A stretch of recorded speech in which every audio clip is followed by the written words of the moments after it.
even though I don't agree with what he says, I agree with what he does as a media contributor. So here's the shocking occurrence. This is an ABC News special report.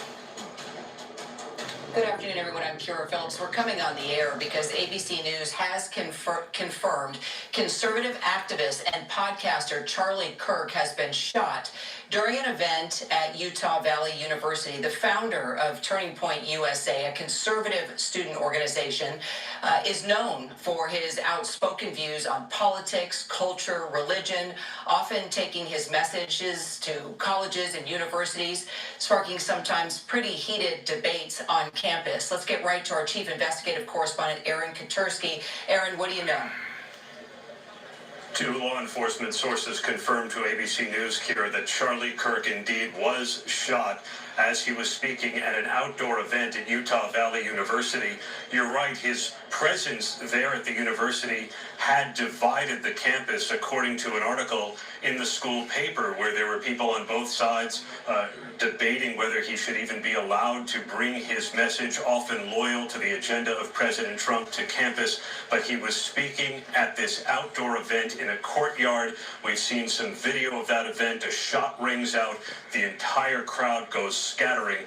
The condition of Charlie Kirk is not immediately clear, but we've seen a tweet from Vice President J.D. Vance saying that he is praying for Charlie Kirk, who he calls a genuinely good guy. And we have also seen a recent tweet from the governor, Spencer Cox of Utah, saying that he's being briefed by law enforcement following the violence directed at Charlie Kirk during his visit to Utah Valley University. The governor's message goes on to say, "We will continue to share updates. Those responsible," the governor goes on to say, "will be held fully accountable. Violence has no place in our public." So law enforcement officials, now the governor of Utah, confirming, Kira, Charlie Kirk shot at an outdoor event as he was speaking at Utah Valley University.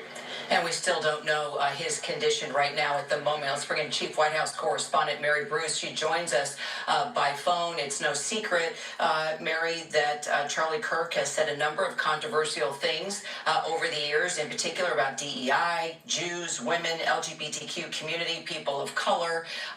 Talk to us more about his relationship with President Trump, and are you hearing anything from the White House? He is a massive figure, of course, in the conservative movement. He has been close to President Trump, of course. I think back to, it was last December, when then President-elect Donald Trump spoke at a big Turning Point USA conference. Of course, that's the group co-founded by Charlie Kirk. He is very close to this administration. And yes, he certainly has also sparked controversy with many of his views in the past, but he has a massive following. We know, of course, the administration is monitoring this, as Aaron just mentioned. J.D. Vance, the vice president, has taken to social media to offer his prayers. The vice president calling him a genuinely good guy and a young father. He has two young children. Know that the White House, I'm sure, is monitoring this closely. We know the FBI. Kash Patel has also put out that statement saying that they are monitoring this tragic event. But he is close to many in this administration, and this is one that they are, of course, not only monitoring from a law enforcement perspective, but that will hit very close to many in this White House, Kira. Mary, thank you. And Aaron, I'm seeing now FBI Director Kash Patel putting out a tweet now saying that indeed he's closely monitoring the reports of this tragic shooting, he says, involving Charlie Kirk at the Utah Valley University. Can you tell us what more the FBI is doing and if we know anything else about the suspect? We don't know anything about the suspect just yet, Kira. I'm sure that's coming.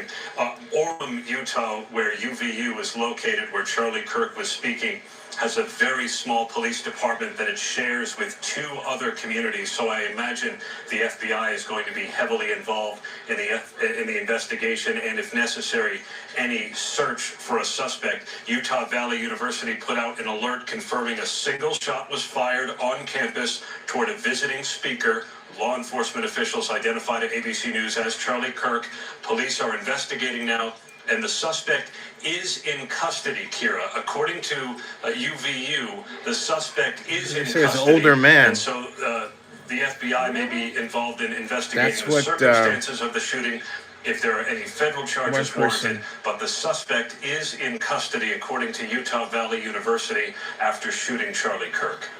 All right, Aaron Katursky. Aaron, thank you. And our coverage will continue on ABC News Live and abcnews.com. David Muir will be with the entire team for World News Tonight. I'm Kira Phillips here in Washington. I'll see you in a minute. I'm going to freeze that. Yeah, the suspect was written as being a, quote, older person, unquote. You know, what that means. But is, I think, not the point.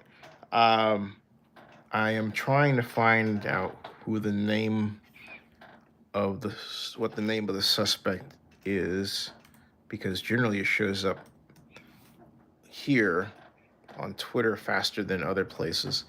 And let me show you what I've got, what I found here on Twitter so far. Somebody just shot Charlie Kirk, suspects in custody. And then scrolling down, let's see here. Reports indicate Charlie Kirk was shot in the neck during a Turning Point USA event in Utah Valley University. A suspect is in custody, but details or motive in Kirk's condition are limited. As the investigation continues, authorities are expected to release more info soon. Charlie Kirk, the CEO and founder of the conservative youth organization Turning Point USA, was shot in Utah Valley today. There's the crowd and where it occurred. Very sad here. According to reports, well, you know this is now Grok repeating it. Current reports confirmed shots were fired at Charlie Kirk's event at Utah Valley University, with Kirk injured and a suspect in custody. No official details. Okay, so I'm going to do some digging here. And this person says, following the attack on Paul Pelosi, Charlie Kirk called for an amazing patriot to post bail for the suspect, David DePape, in order to ask him some questions. And so I will say this. Look, first of all, I just simply believe, and I'll say this for the record, you don't do evil. You don't address evil with evil. So just because Charlie called for what he called for in the case of Paul Pelosi doesn't mean he deserved what happened to him at all. The beauty of America is supposed to be that we have different views and different opinions, but we don't shoot each other over it. And when we get to that point, we have to start asking ourselves, what are we not doing? And I'll tell you what we're not doing. We're not talking to each other except by text.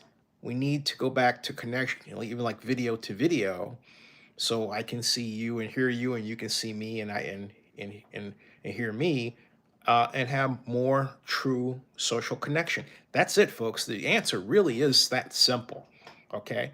Because I find 9 times out of 10, with anyone I've had as I say, social media beef with, if I just stop and call them, because I always have the phone number, we understand each other. And I have a rule. Hey, look, if I disagree with you online, I'm going to stop and call you, if I can call you.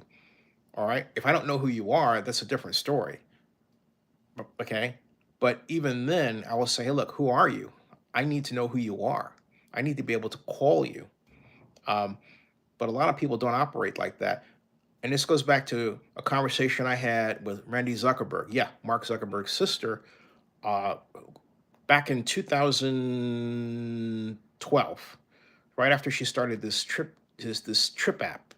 And what we were both saying was needed was a law that you had to use your real name on social media, so we knew who you were and we could reach out and have a conversation with you, or we could identify who you were as a trail to be able to see if you did something bad or not, let alone do something good or not, right? But this anonymous stuff, really has got to stop. It doesn't do anyone any good. I understand why it's done. I've said this for a long time. I understand being Oakland's first continuous news vlogger and blogger before that. I understand why Anonymous is done, because you want to be able to freely say something without dealing with the repercussions, okay? But you know what? It's better to say something and deal with the repercussions so you can and go from there, all right? And then make sure when you're saying it to another person, they know that you personally have love and respect for them and you're not trying to damage them, okay? You can attack their idea, but not attack them. Now, and at the core of all of this, folks, that is what it's all about. It's our ability to have an exchange, have a discussion regarding differing views on an idea, come to a conclusion, and move forward as one. Because when we do those constructively, you know what comes out of that? Interesting companies. I swear, interesting companies that make money for people, including us. I kid you not, particularly in media, all right? That's where it starts. But when you're using somebody, when you're using a text media and you're just blabbing, you don't know who you're talking to. But when you're talking to people, it's making a connection, all right? Even if you just like to argue, say, hey, let's start the next firing line. I mean, the real firing line. No offense to Margaret at all. I love Margaret. But anyway, I'm getting off the track. I'm going to find out more about this. Charlie Kirk was just on with California Governor Gavin Newsom, not about, I think 4 months ago. All right, subscribe to Zenny62 on YouTube and bookmark ZennyReport.com. All right, we'll be back. And pray that